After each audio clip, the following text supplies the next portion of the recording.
Are you ready for some more science in the kitchen? I have 2 homemade bath bombs, and they both have the same mass, 23 grams.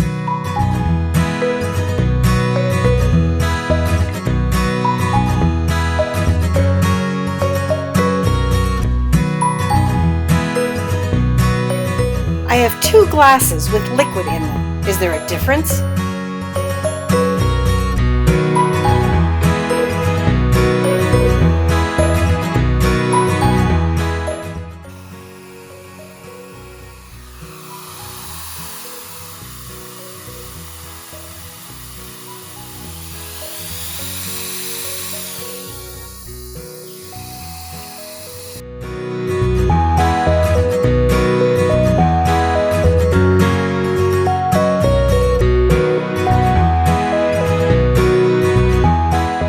Eventually, all of the bath bomb dissolved in both glasses.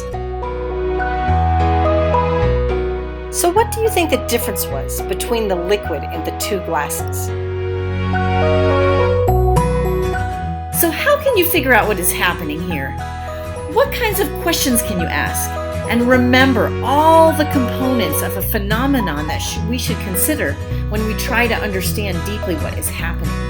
And never forget, science is so cool.